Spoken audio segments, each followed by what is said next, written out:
el tema de hoy quizás sea un poco controvertido, sobre todo para aquellos que habitúan a analizar vueltas propias o incluso de otros pilotos,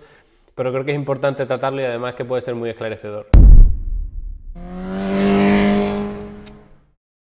Muy buenas, pues como digo, el tema de hoy o el vídeo de hoy es un poco distinto porque ya es más tema quizá incluso filosófico de cómo se encara el análisis de coches de competición, sobre todo del pilotaje.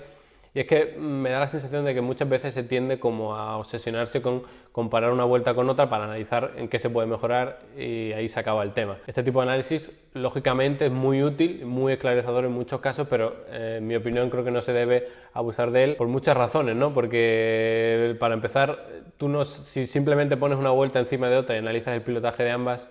no estás sabiendo por qué se han tomado ciertas decisiones. A lo mejor resulta que alguien ha perdido tiempo en un punto porque ha frenado antes y entonces tú dices, vale, pues frena un poco más tarde y ya vas a conseguir ahí recuperar un par de décimas. Pero realmente no es tan fácil, porque resulta que a lo mejor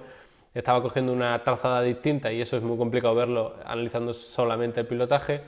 o resulta que las condiciones climatológicas han cambiado un poco, que se ha formado ahí un pequeño charco de aceite porque un coche ha pasado antes y ahora ahí se ha perdido cierta adherencia. Entonces, en el caso de que se quieran comparar dos vueltas, que es algo que me parece estupendo y que hay que hacer incluso en muchas ocasiones,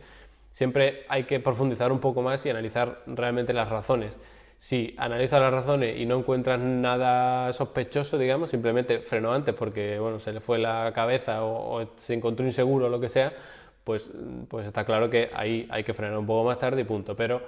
hay que tener muchas cosas en cuenta. Además, también se tiende mucho a comparar vueltas de distintos compañeros de equipo, que es muy útil porque así el compañero más rápido, digamos que puede ayudar al que no es tan rápido a llegar a esos tiempos tan buenos, pero hay muchas cosas que hay que tener en cuenta, sobre todo el tipo de pilotaje. Si estamos hablando de pilotos amateur que todavía, pues digamos que están encontrando su estilo de pilotaje, pues sí que comparar su vuelta con una de un piloto mejor es muy útil, pero si son pilotos ya con varios años incluso de experiencia, pues intentar cambiar el estilo de pilotaje de un piloto para ser tan rápido como otro, que a lo mejor tiene un estilo completamente distinto, no solo es que no vaya a conseguir mejores tiempos, sino que incluso pueden caer muchísimos y que incluso en una carrera pues tenga alguna salida de pista, algún accidente, porque no se encuentre tan seguro de sí mismo. Entonces, en el caso de que se quieran comparar vueltas de dos pilotos distintos,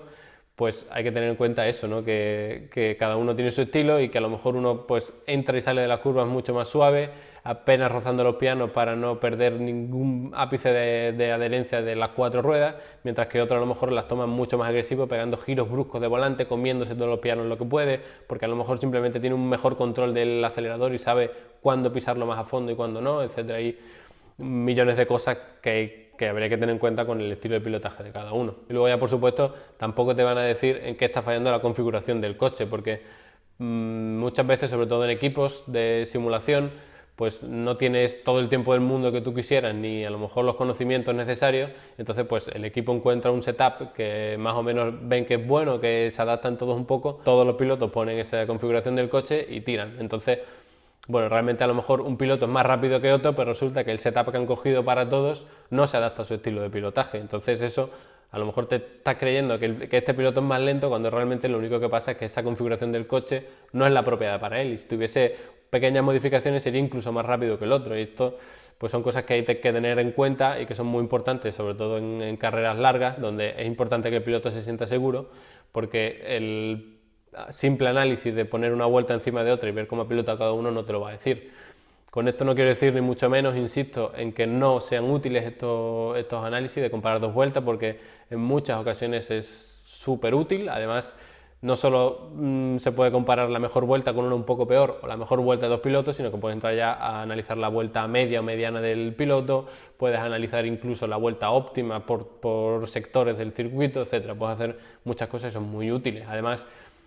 también puedes poner una vuelta encima de otra no para compararla entre ellas, sino para analizar tendencias. Puedes coger dos vueltas, poner una encima de otra y no solo para analizar en qué diferencias hay entre ellas, sino para ver qué tendencia tiene. A lo mejor puedes ver ahí que durante toda la vuelta siempre hace exactamente lo mismo, se tiene perfectamente controlado el circuito, pero luego resulta que en una curva o en una consecución de curvas ahí es muy inestable y ves que hay mucha diferencia entre dos vueltas que a priori deberían ser iguales. Entonces ahí ya puedes analizar por qué se siente inseguro ahí, por qué cada vez coge la trazada de una manera, si hay alguna condición de pista que está afectando excesivamente a eso, etcétera. En cualquier caso, pues también es cierto que existen mejores métodos para analizar tendencias, o al menos más completos y que te van a decir muchas más cosas. Ya sabes que en el canal pues siempre estamos viendo análisis un poco más profundos, no solo el análisis básico del pilotaje, que lógicamente hay que mirar.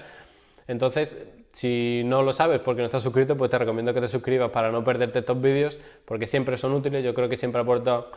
un punto de vista un poco distinto al que se suele dar y que muchas veces es incluso más importante que el análisis propio del pilotaje. Entonces, a partir de aquí, pues no quiero ni mucho menos decirte que no entres a comparar vuelta, porque es tremendamente útil y además es muy rápido, sobre todo para aquella gente que no tiene tanto tiempo para analizar, pero solo que tengas en cuenta que hay muchas variables que afectan a la diferencia entre distintas vueltas. De hecho, yo, por ejemplo, con el software de Level Up,